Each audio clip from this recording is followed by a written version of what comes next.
Just getting started here. This should be streaming in a few moments. Let me just double check that that has started. Looks like it's going. Okay, we're good. Hey there, how are you? Today, I want to relate. I haven't had an interesting 48 hours, and I've actually spoken to three different doctors. Well, actually, I've spoken to four, but three different doctors who they all were telling me different things, but they were all sort of saying the same thing. Like their words were different, but the story was all the same. And two people were people I'd never met before, I'd never spoken with before. And another person was a friend that I did my residency and my internship with. And we've known each other for a long time, even though we haven't been in contact, but we go back to like medical babyness together. So in each case with these three fellow physicians, they expressed a desire to do something else other than what they were doing right now. Maybe it's a second career, maybe it's a different way of practicing, maybe it's to move into something entrepreneurial, maybe it's, one person said, well, maybe I don't know what I want to do, but maybe it's something with art. Another person said, maybe I don't know what I want to do. I'm inspired by this person who opened her own practice. Another person said, my personal life is a mess, and maybe this is something I want to work on, and I'm not very happy professionally either, and maybe that's something I want to really work on my relationship skills so that my relationships with the people I work with and I live with and I'm with are better. And each one of them has a desire, like a deep desire for something different. They want it. They want it. But in each case, each of these people was keeping themselves stuck in this state of just wanting, but not trying to move toward, not trying to get. And each one of them gave a different reason why they weren't going to try to get what they wanted, right? They've got a clear desire, and yet they're saying, I can't have it. And the reasons were, well, I have to think about my finances. Well, it's not a good time in my career. Well, I've got a lot of other things on my plate. Well, I'm worried about my daughter and, or whatever it is.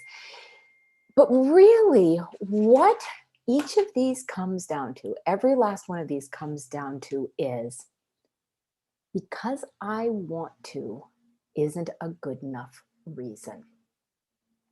All of these other excuses, all of these other words like, I need to check my finances, I'm doing pretty well, I'll wait until retirement, is all comes down to, because I want to isn't important to me. So what sort of tragedy is that when because I want to becomes a reason not to do something? I mean, it's not even like a reason to consider it, but it's actually, a reason not to. What is it about medical training that tells doctors that their own desires, inspirations, insights, aspirations, what is it that tells them because you want to is actually a reason to not do it? I mean, it's not just a reason to ignore it. It's a reason to actively fight against the urge and find something else to focus on. All right, so here's why. Here's why. Because at the core of medical training, we all start off as medical babies, like I mentioned. I'm talking with my friend. We start off at the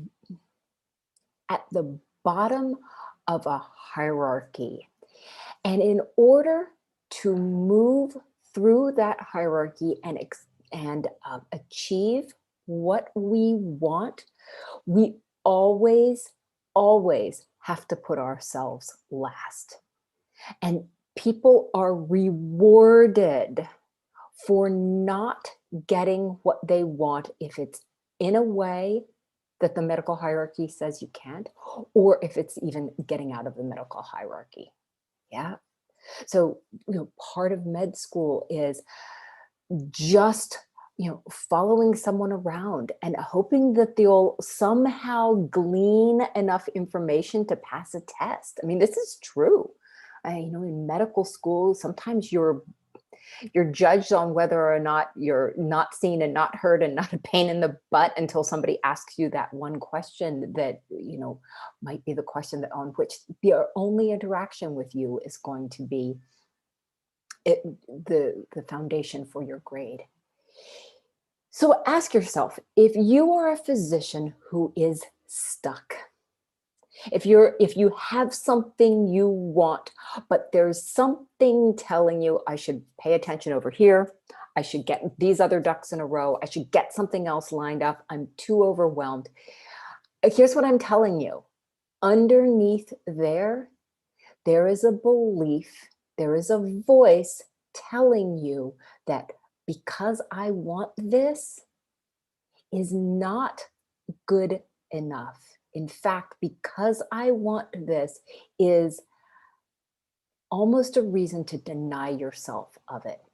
You've gotten into a pattern of denying yourself what you want in order to fill some other role. This is a big part of why physicians are so unhappy right now, is having to fill a certain role that really is not defined by any logical human standards. My message for you on this is because I want to is a really, really good reason. Because I want to should be the reason that wakes you up in the morning and makes you get out and do what it is that you want. Do not buy some compilation of voices in your head telling you because I want to isn't good. Because it is the thing that's going to drive you forward. It's the thing that's going to get you what you want. I mean, how crazy is it to want something and then not take step toward it and then feel dissatisfied because you don't have it when you've got all the power you need just within you? That's what I've got for today. Because you want it is a great reason.